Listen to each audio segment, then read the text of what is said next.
Astrology में भी कुंडली के सेवेंथ स्थान या सप्तम स्थान के बारे में डिस्कशन चल रहा है। तो कुंडली का जो सेवेंथ स्थान या सप्तम स्थान है वो शादी ब्याह या मैरिज को रिप्रेजेंट करता है।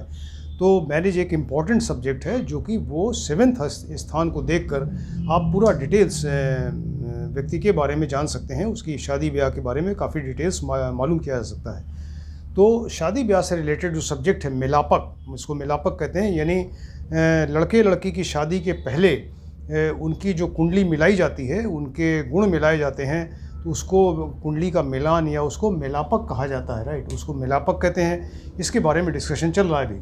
तो ये मिलापक आपको बताया था कि 3 तरह से होता है। एक तो नक्षत्र मिलापक, ग्रह मिलापक और भाव मिलापक। तो नक्षत्र मिलापक जो है वो अष्टकूट के थ्रू करते हैं, यानी उसमें 8 कूट होते हैं, 8 एरिया या क्षेत्र या उनके मेथड्स हैं नक्षत्र मिलापक मिलाने के। तो वो अष्टकूट के थ्रू उसको किया जाता है। और नक्षत्र मिलापक में वर और कन्या जिसकी कुंडली मिला रहे हैं तो उनकी प्रकृति, उनका नेचर कैसा है, उनका स्वभाव या बिहेवियर कैसा है, और उनकी रुचि यानी उनका इंटरेस्ट कैसा है, ये आपस में मिलता है कि नहीं मिलता, ये चीज़ें मिलाई जाती हैं। तो उसी को नक्षत्र मिलापक कहते हैं और वो अष्टकूट के थ्रू मिलाया जाता है।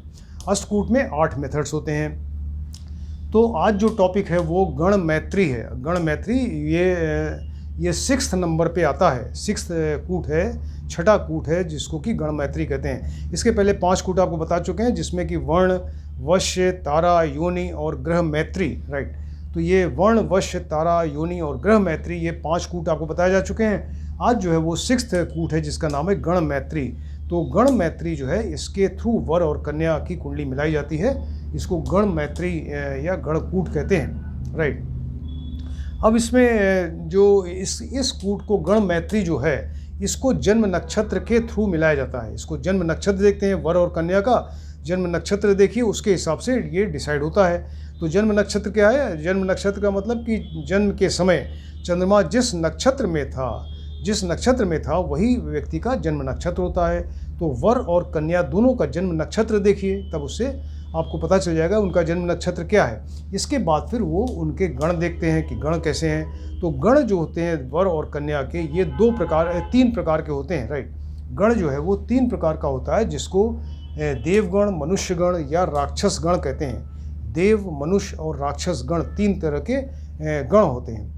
तो इसमें देवगण का मतलब क्या है? देवगण का मतलब जो सात्विक प्रकृति का होता है, बहुत सिंपल तरीके से रहता है, सात्विक गुणों से परिपूर्ण रहता है, वो देवगुण हो गया। मनुष्य जो है वो राजसिक वाला होता है, यानी राजसिक प्रवृत्ति का होता है, राजसी गुणों वाला होता है। और राक्षस जो है वो तामसिक गुणों वाला होता है, तामसिक प्रवृत्ति का होता है। ये तीनों में फ़र्क है। तो देवगुण, मनुष्य गण और राक्षस गण। अब ये आपको बताया कि ये जन्म नक्षत्र के थ्रू डिसाइड होता है कि कौन सा गण है।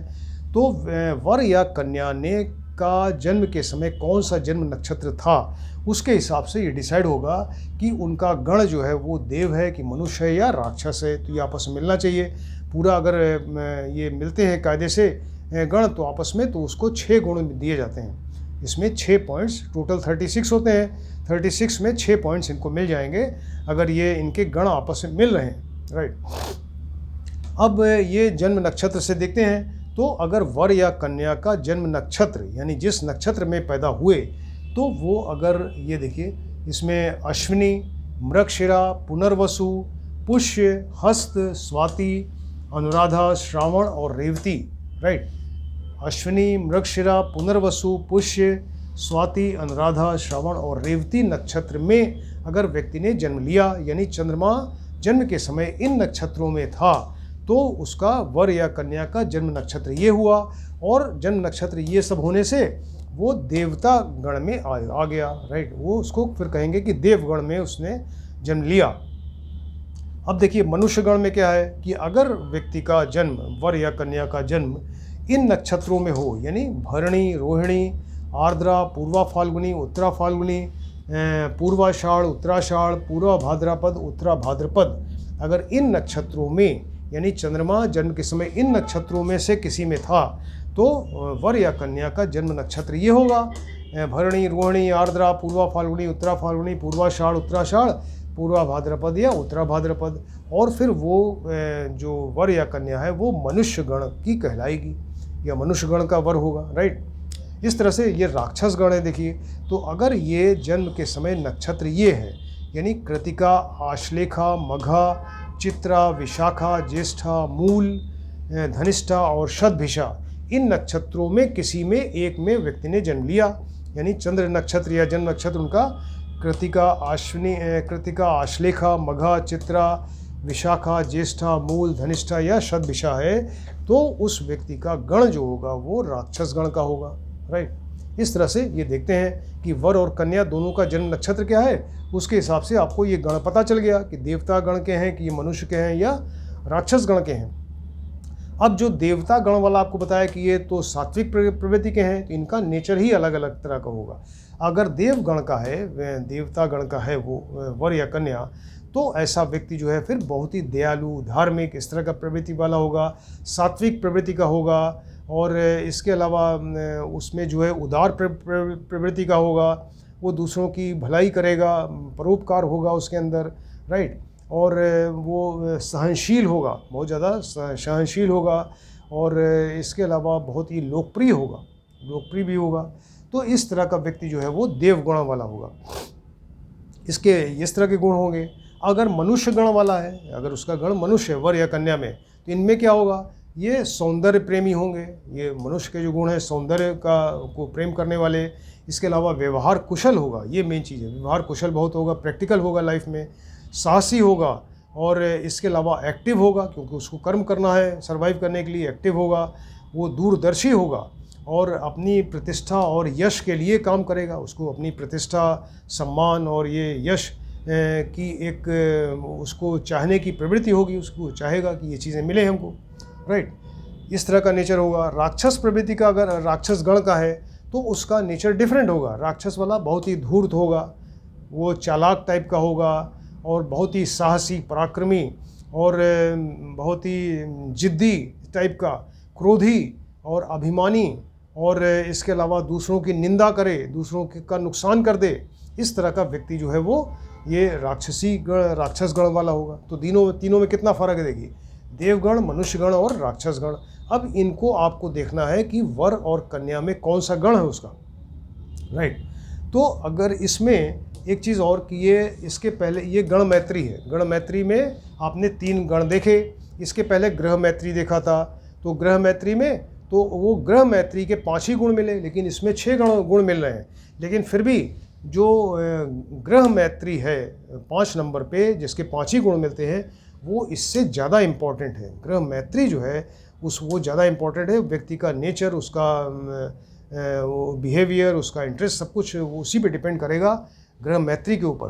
तो इसमें भी है चीज़ें बताई आपको, इस तरह का नेचर फ़र्क हो जाएगा। लेकिन इससे भी ज़्यादा इम्पॉर्टेंट ग्रह मैत्री, जिसके 5 ही गुण मिलते हैं। क्यों? ये इस तरह, इसका रीज़न ये है कि ये जिस गण में व्यक्ति पैदा हुआ, देवगण, मनुष्य गण या राक्षस गण, तो उस गण में पैदा हुआ व्यक्ति अपने कर्मों के द्वारा अपने गण को चेंज भी कर सकता है। अपने कर्मों के द्वारा उसको चेंज कर लेगा। जैसे कि ये अगर व्यक्ति सपोज़ देवगण का है और लेकिन वो उसमें राक्षस की तरह बिहेव करे, ऐसा भी हो सकता है, उसका बिहेवियर राक्षस की तरह हो।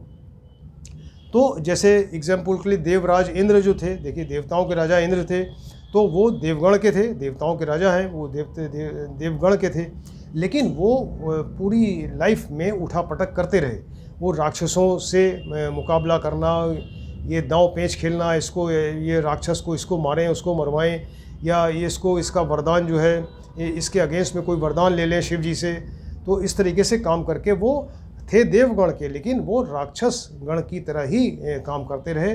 तो व्यक्ति अपने आप को चेंज कर सकता है, इसलिए वो ग्रह मैत्री इससे ज़्यादा इम्पोर्टेंट है गण मैत्री से।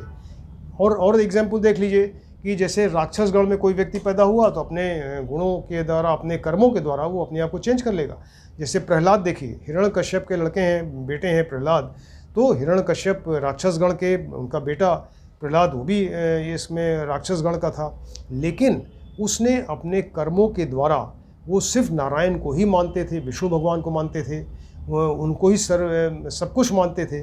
जबकि उनके ऊपर इतना दबाव डाला गया, इतना प्रेशराइज़ किया गया, हिरण्यकश्यप में तमाम तरह की उनको यातनाएं दिया, कष्ट दिया कि हिरण्यकश्यप की पूजा करो, नारायण कुछ भी नहीं है। लेकिन वो अपने कर्मों के द्वारा उन्होंने नारायण की ही आराधना किया और नारायण को ही सब कुछ मानते थे। तो वो थे राक्षस गण के, लेकिन अपने कर्मों के द्वारा वो देवता की तरह उन्होंने बिहेव किया। तो वो देवगण की तरह इस तरह से उन्होंने अपने आप को चेंज किया। तो ये 3 गण हैं, देव, मनुष्य और राक्षस, ये आपको बताया। ये कितनी इंपॉर्टेंट चीज़ है। इसलिए ग्रह मैत्री जो है वो, ग्रह मैत्री तो डिसाइडेड है, जो डिसाइडेड वो चेंज नहीं होगा। लेकिन गण मैत्री चेंज हो सकती है अगर व्यक्ति अपने कर्मों के द्वारा अपना चेंज कर लेता है। इसलिए ग्रह मैत्री जो है उसके 5 अंक वो इससे ज़्यादा इम्पॉर्टेंट है रादर देन गण मैत्री के, राइट। और मान लीजिए अगर किसी व्यक्ति की कुंडली है, वर कन्या की कुंडली है, उसमें अगर ग्रह मैत्री मिल रही है और गण मैत्री नहीं भी मिल रही तो कोई फ़र्क नहीं पड़ता। ग्रह मैत्री ही जो है अपने आप में सफिशिएंट है। उनकी प्रकृति, उनका नेचर, उनका बिहेवियर, उनका इंटरेस्ट सब कुछ मिलता रहेगा और मैरिड लाइफ बहुत बढ़िया रहेगी। लेकिन अगर वर या कन्या की कुंडली में अगर दोनों की ग्रह मैत्री नहीं मिल रही है, जो 5 नंबर पे है, ग्रह मैत्री नहीं मिल रही है लेकिन गण मैत्री मिल रही है, तो इसकी सिग्निफिकेंस फिर कम हो जाएगी। ग्रह मैत्री का मिलना ज़्यादा ज़रूरी है। यही बार बार बता रहे हैं कि ग्रह मैत्री इससे ज़्यादा इम्पॉर्टेंट है, राइट। अब मान लीजिए कि आपने गण देख लिया, ये वर कन्या का मिला रहे कुंडली, ये कौन देवता गण में, कौन मनुष्य, कौन राक्षस गण में, देख लिया आपने। तो इसमें अब ये किस तरह से इनको नंबर अलॉट होंगे या गुण कैसे दिए जाएंगे। टोटल 36 होते हैं। तो अगर वर और कन्या दोनों के गुण सेम हो, गण सेम हो, कोई दोनों देवता के हों, दोनों मनुष्य के हों, दोनों राक्षस के हों, इस तरह से अगर सेम है, राइट, और या वर का देवगण हो और कन्या का मनुष्य गण हो, राइट। फिर से देखिए, अगर दोनों के गण सेम हैं, आपने देखा जन्म नक्षत्र से गण क्या क्या हैं दोनों के, तो अगर दोनों के गण सेम हैं या वर का जो गण है वो देवगण हो और कन्या का अगर मनुष्य गण होगा तो इनको 6 पॉइंट्स मिलेंगे, 6 गुण पूरे पूरे मिल जाएंगे, राइट। लेकिन अगर कन्या का देवगण हो गया, कन्या का देवगण है और वर का मनुष्य गण है, तब 5 ही पॉइंट्स मिलेंगे, राइट। कन्या का अगर देवगण होगा, वर का मनुष्य गण होगा तो 5 पॉइंट्स मिलेंगे। अब दोनों में से अगर एक देवता गण का हो, दूसरा राक्षस गण का हो, तो फिर एक ही पॉइंट मिलेगा। अगर दोनों में से, वर या कन्या में से एक देवगण की है, दूसरा का है, दूसरा जो है राक्षस गण का है, तो ऐसे केस में एक ही गुण मिलेगा, राइट। या अगर दोनों में से एक देवता का है, दूसरा मनुष्य का है, तो अगर एक मनुष्य है, दूसरा राक्षस है, तो फिर उसको 0 गुण मिलेगा, क्योंकि राक्षस तो भक्ष है, उसको खा जाएगा मनुष्य को। तो इस तरह से अगर दोनों गण सेम हैं या वर का गण अगर देव है और कन्या का अगर मनुष्य है तो 6 गुण। अगर कन्या का देवगण और वर का मनुष्य है तो 5 गुण। अगर इसमें दोनों में एक देवता दूसरा अगर राक्षस है तो 1 गुण, और अगर एक राक्षस है दूसरा मनुष्य है तो 0 गुण मिलेगा, 0 पॉइंट मिलेगा, राइट। अब अगर वर और कन्या के गण अगर सेम है, राइट, या वर का गण जो है देव है और कन्या का मनुष्य है, तो आपको बताया 6 गण मिलते हैं। तो ऐसे केस में दोनों की प्रकृति, उनका स्वभाव, उनका नेचर, ये सब मिलता रहेगा, उनका इंटरेस्ट मिलता रहेगा और मैरिड लाइफ अच्छी रहेगी, राइट। अगर एक का देव है, मान लीजिए कि एक का देव है, दूसरे का मनुष्य है, एक का देवगण है, दूसरे का मनुष्य गण है, तो ऐसे केस में प्रेम में थोड़ा सा कमी रहेगी, क्योंकि मनुष्य जो है वो आपको बताया डिफरेंट उनकी क्वालिटीज़ है देवताओं से। तो वो ये राजसी प्रवृत्ति के हैं, ये तामसिक, ये सात्विक प्रवृत्ति के हैं। तो अगर एक देव है दूसरा मनुष्य है तो मैरिड लाइफ अच्छी रहेगी। लेकिन वो जो पहले वाला बताया उसके कंपैरिजन में जिसमें 6 गुण मिल रहे हैं, थोड़ा सा उससे कम हो जाएगा, राइट। अगर एक गण है, दूसरा राक्षस है, अगर एक देव है दूसरा राक्षस है, या एक मनुष्य है दूसरा राक्षस है, तो ऐसे केस में तो फिर वो रोज़ लड़ाई झगड़ा, वाद विवाद, उठा पटक और इस तरह से कलेश होता रहेगा घर में, और वो डाइवोर्स तक की नौबत आ सकती है।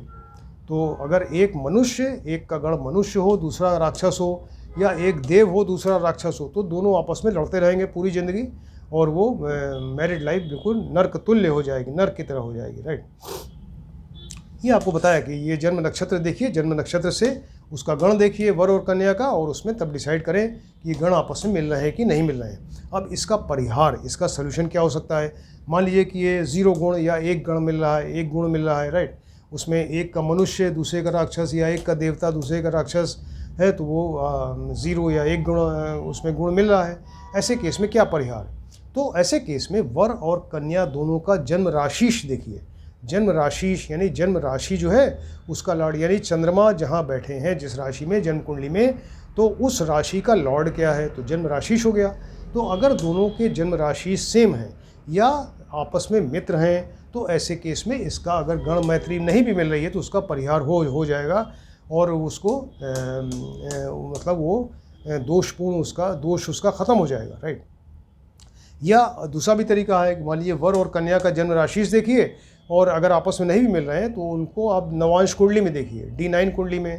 तो जन्म राशिश जो है वो नवांश कुंडली में किस राशि में बैठा है, वर और कन्या का, तो जिस राशि में बैठे हैं उसका लॉर्ड देखिए। अगर वो दोनों एक ही हों या आपस में मित्र हों, तब भी इस दोष का निवारण हो जाएगा, और ग्रह मैत्री अगर 0 या 1 पॉइंट मिल रहा है तो वो उसका दोष खत्म हो जाएगा, राइट। तो इस तरीके से आपको बताया कितना इम्पोर्टेंट सब्जेक्ट है ये, और ये वर और कन्या की कुंडली मिलाते समय इसका प्रयोग करते हैं। तो ये 6ठे नंबर पे आता है, गण मैत्री इसको कहते हैं। इसमें अगर मिल जाते हैं पॉइंट्स तो उसको 6 पॉइंट मिलते हैं, और एक में आपको बताया 5 गुण मिलते हैं, जिसमें कि अगर कन्या का देव हो और वर का मनुष्य हो उसमें 5 गुण मिलते हैं, और अगर एक का देवता दूसरे का राक्षस हो तो 1 गण, अगर एक का मनुष्य दूसरे का राक्षस हो तो 0 गण मिलता है, 0 गुण मिलता है। इस तरीके से आप इसको देखिए और स्टडी करिए, बहुत इंपॉर्टेंट और इंटरेस्टिंग सब्जेक्ट है, तो इसको आप ध्यान से देखिए और स्टडी करिए। Thank you.